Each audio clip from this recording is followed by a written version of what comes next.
Boxing Bro UK, support this guys. RBG Kurdistan. Hello everybody, this is Boxing Bros UK. I am a Hiss the Boss Chris, the co-host Andrew the Boxing Brain.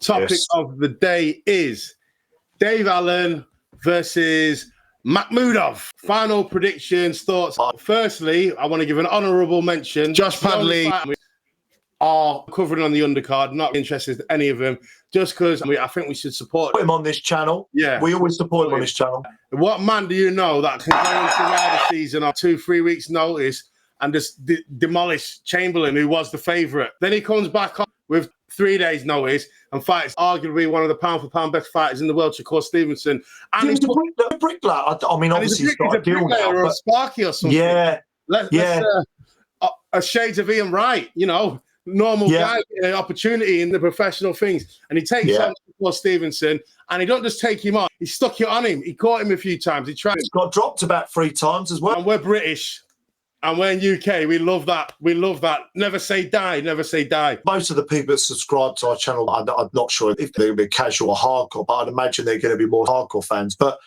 you don't know if anyone out there that Shakur Stevenson is regarded as a pound-for-pound modern great of boxing. And he's got in there and gave his absolute all, you know. And he only had 2 days. Come on. You can't underestimate what an achievement that is. And actually probably done a lot better than much more high-profile fighters that have got in there. We got people like Tank Davis, who was meant to be the second coming of this generation. He ducked and dived him his whole career. Yeah, you've got Tank Davis, a world champion, in Shakur's weight class. He's fighting Jake Paul. So you've got a fucking guy who's a bricklayer who said, I'll fight Shakur on 2 days' notice. And he didn't just come there for a payday. He actually tried to win. You know what I'm saying? Yeah, exactly. Let's go on to Josh. He is fighting Reese Bellotti. Ooh. Reese Bellotti. Why does that say W next to it in red? They lost. That doesn't make no sense. Is that a win or a loss? Confused, man. What the fuck's going on? Box radio. So sure. Yeah, I don't know what this means, but I know that he lost to Shakur Stevenson. Reese Bellotti lost his last fight. His overall win-loss draw. 20 wins and 6 losses. Josh Padley 10 wins, 1 loss. Josh Padley. I think he's had a little run out against a journeyman on someone else's show, Josh Padley, but this is his first on the undercard, eyes on, time to shine. He's in a 50-50 fight that we don't know who's going to win. And if people don't remember, what put him on the map was that he beat one of Turki Alishik's favourite fighters, Mark Chapman. I'm going to put a card there. Mark Chamberlain. Josh Padley, Mark Chamberlain review, because we reviewed that fight. If you want to know a little bit more about Josh Padley, bing. Check out the video right up there. Yeah, he beat Mark Chamberlain, who was... punches hard. I think he's gone up in weight now because he looks very dry. Is that a 6 foot really fighting at fucking like lightweight or? Yeah, bloody hell. And like that Fundora and all these people. Shiraz at middleweight, when he was at middleweight, I don't know, they must be eating lettuce and beans and that's about it. Too much. So that really put him on the map when he beat Mark Chamberlain. So this was a massive win for him, wasn't it? And now it's just twigged. It's just twigged who Bellotti is, and he's half decent actually from what I have seen of him. This is a typical Eddie Hearn move, though, isn't it? Signed you up straight away in a little bit of a 60-40, 50-50. Yeah, sink or swim. Yeah, and maybe he's fault in terms of putting the card on that the card's not great at first glance, and he's wanted Padley's a little bit of a name in Britain. Bellotti's known amongst the hardcores, and maybe thought. That's going to be a good dust-up, competitive, and gives a bit more credence to the card, perhaps. To be fair, my prediction for Reese Bellotti, he's good. He's been at British level for a while. Obviously, he's had a few losses, but his rebuilds, a bit like Dave Allen, just sometimes doesn't let his hands go. He's had opportunities and not performed. So this is a good fight. So he's been in around British level. This is a 50-50 fight. Josh Padley, and my prediction for this fight is Josh Padley is going to win. I don't know how, but I'm going for Josh Padley for the win. I'm rooting for him.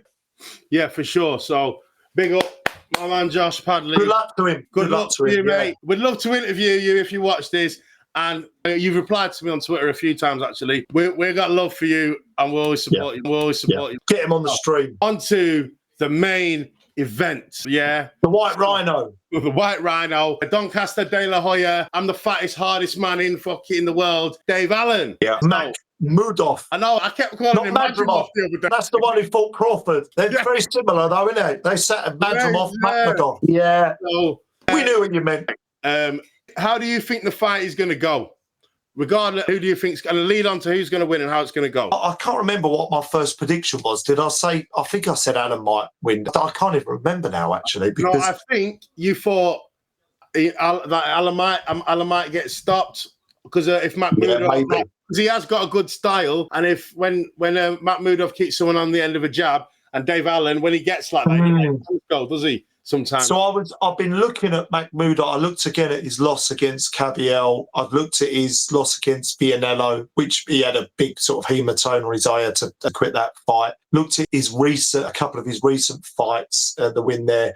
You know, he's very stiff, very upright, European-style stiff. He has got plenty of power. He does load up. He's got half-decent jab, but he's very primitive. He looks like a Neanderthal from the sort of like 1,000 years ago, doesn't he? He's massive. He's absolutely huge. And, of course, big old heavyweights like that, big balls like that, we know he's got a great KO record. You know, he hits very, very hard, but he can be got at. We've seen that. Yeah. You know, he is susceptible to the body. Cabiel showed that. Cabiel's an unbelievable body puncher, though, to be fair. You know, Dave Allen's not a bad body puncher and, you know, can hit decently hard, got experience to his game, has never been starched, knocked out. I actually think the way this is going to play out, I think Dave Allen's got a good team around him. I think if he's switched on and he took this fight, Eddie Hearn gave him a list of fights, and he's a bit backward compared to other fighters, and he actually wants to go for what he considers the hardest option so that it'll actually inspire him to train. And he's gone on record on his own channel as saying that. So that's been released, which is very... Normally fighters like to cherry pick their way through their career a little bit. He's proper switched on. There's been some pictures of him circulating, Chris, don't know if you've seen it, looking in half-decent shape, you know, looking in very decent shape, looking quite muscular.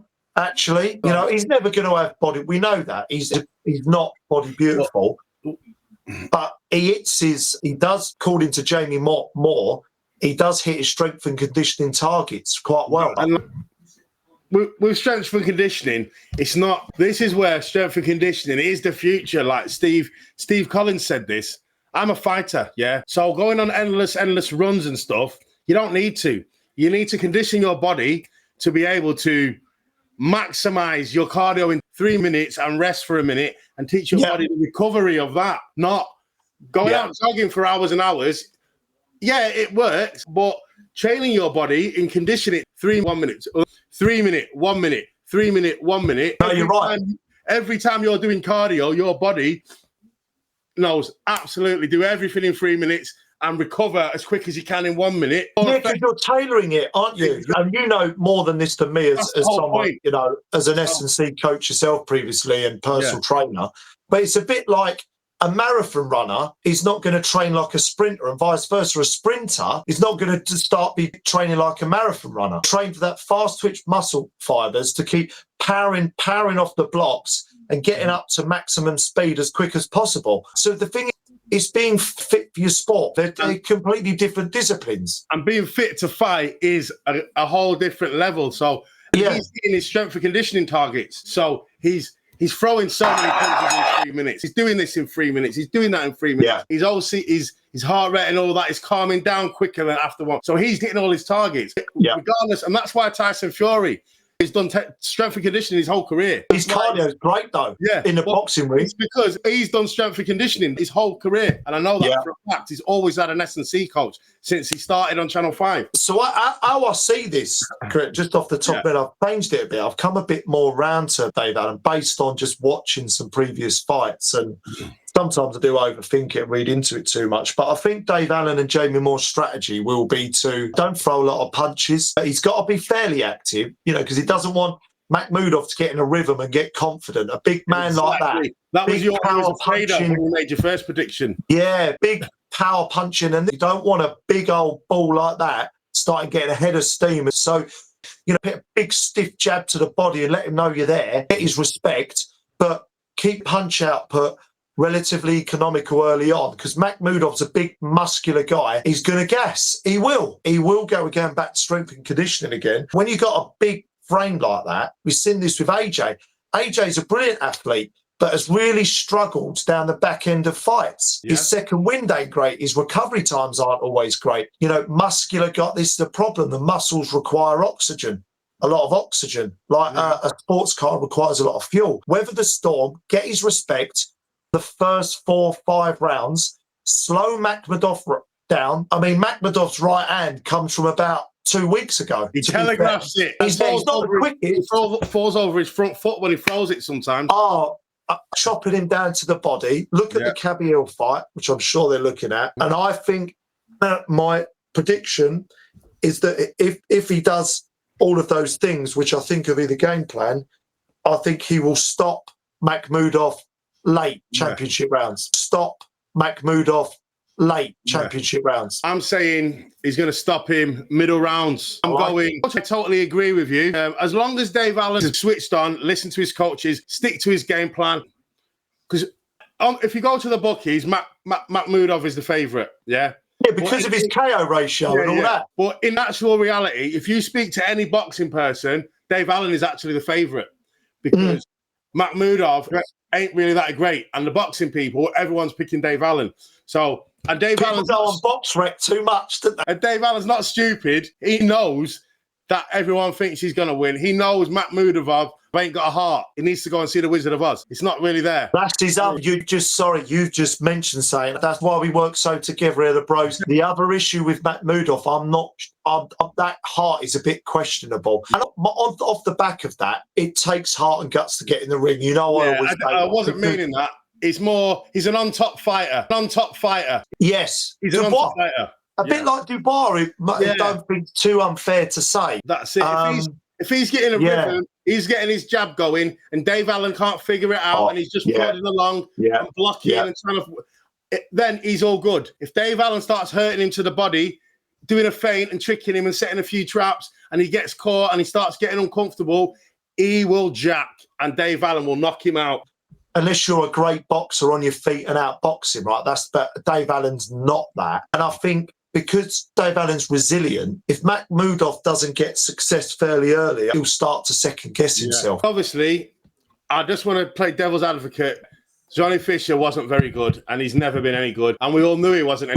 And Dave Allen was sitting on his sofa eating fucking pizzas and shit, thinking, I'll fucking beat this kid now. We're out of shape, and he nearly did. I hope he doesn't take too much confidence from that win. And remember, make the adjustments, follow your game plan, and he will win, and he will knock him out before round 10. And he's got to get on the inside. He's got to get under that jab. I think he's got to, because he's quite cute when he wants to be, Dave Allen, when he gets on the inside and keeps his arm up and start winging in a few hooks, pick his moment, get in there, tuck up, keep nice. Because Makhmudov's wild. Mate, I was looking back on his last couple of fights. He's wild, mate. He starts swinging in hooks from fucking around the next street, man. He's really open and wild. Obviously, if he lands, he's going to do a lot of damage. Dave Allen is very good at parrying punches. He's not the best feinter, but he's good at parrying and countering, But he keeps his chin nice and tucked in as well.